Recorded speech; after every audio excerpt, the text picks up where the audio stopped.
सूरत crime branch को बड़ी कामयाबी मिली। 50 से ज्यादा क्राइम में शामिल आदतन क्रिमिनल सलाखों के पीछे बड़ी गिरफ्तारी। सूरत क्राइम ब्रांच ने जानकारी के आधार पर आदतन क्रिमिनल सोएब उर्फ लालरेश खान पठान निवासी भैस्तान आवास को सुभाष नगर रेलवे क्रॉसिंग से पकड़ा। क्रिमिनल हिस्ट्री आरोपी पहले भी पासा के तहत जेल की सजा काट चुका है और उसके खिलाफ पर्स स्नैचिंग, मोबाइल स्नैचिंग समेत 47 क्राइम दर्ज है।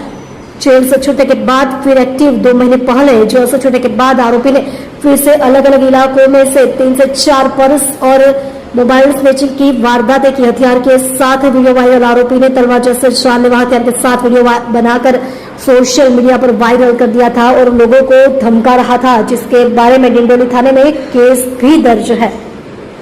6 क्राइम सॉल्व हुए। शुरुआती पूछताछ में आरोपी ने 6 नए क्राइम कबूल किए हैं, जिनमें सलाबतपुरा, सचिन पांडसरा और मैदरपुरा इलाकों के क्राइम शामिल है। कीमती सामान बरामद है। पुलिस ने आरोपी से 80,000 कीमत के 2 मोबाइल फोन बरामद किए हैं। उसे कुल 5 से 6 लाख रुपए का कीमती सामान बरामद करने की कोशिश की जा रही है, जिसमें करीब 4 तोला सोना और एक iPhone 60 Pro शामिल है।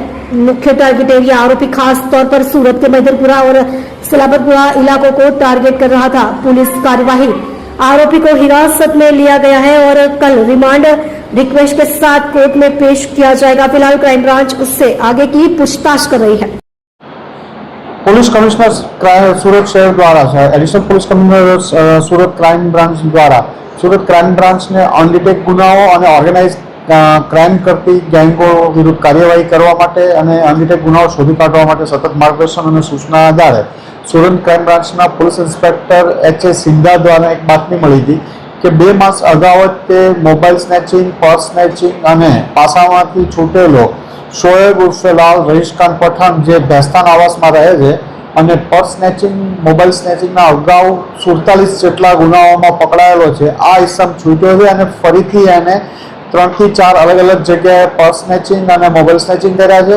આ ઉપરાંત એને એક વેપન તલવાર સાથે ગુપ્તી જેવું બનાવી અને વિડીયો પણ વાયરલ કરેલો હતો અને કોઈ ઉપર એસોલ્ટ કરવાનો પણ પ્રયત્ન કરતો હતો, કોઈની ધમકી પણ આપતો હતો। આ અનુસંધાને અલગ અલગ પોલીસ સ્ટેશનોમાં અનડિટેક્ટ ગુનાઓ દાખલ થયેલા હતા। આ બાતમી આધારે ક્રાઇમ બ્રાન્ચની ટીમે એને સુભાષનગર રિવરફ્રન્ટ પાસેથી પકડી પાડ્યો અને એની પૂછપરછ દરમિયાન અલગ અલગ 6 થી વધુ ગુનાઓ શોધી કાઢવામાં ક્રાઇમ બ્રાન્ચની ટીમને સફળતા મળી છે, જેમાં સલાબતપુરામાં પર્સ સ્નેચિંગનો બનાવ છે, જેમાં 1 લાખથી વધુની કિંમતનો છે। ઉપરાંત સરથાણામાં 4 તોલા સોનું, 2 મોબાઈલ એટલે કરીબન 5 થી 6 લાખ જેટલો મુદ્દામાલ છે। પાંડેસરામાં iPhone 16 Pro હતો, જે મુદ્દામાલ રિકવર થયેલો છે। આના ઉપરાંત ડિંડોલીમાં વિડીયો વાયરલ કરવા બાબતનો પણ એના વિરુદ્ધ ગુનો દાખલ થયેલો છે। મૈદરપુરામાં પણ એના વિરુદ્ધ 2 ગુના દાખલ થયેલા છે। આમ અંદાજે 50 થી વધુ ગુનાઓમાં આરોપી ને પકડી પાડવામાં ક્રાઇમ બ્રાન્ચની ટીમને સફળતા મળી છે અને હાલમાં એની પૂછપરછ ચાલુ છે। એને આજે અટક કરી અને કાલે એને કોર્ટમાં રજૂ કરવામાં આવશે। એને સુરત શહેરના લગભગ ઘણા બધા પોલીસ સ્ટેશનોમાં, અડધાથી વધુ પોલીસ સ્ટેશનોમાં પર્સ સ્નેચિંગ અને મોબાઈલ સ્નેચિંગ કરી છે, પણ મૈદરપુરા અને સલાબતપુરા આ વિસ્તાર એનો ખાસ ટાર્ગેટ રહેતો હતો। રિકવરી કેટલી થઈ ગઈ?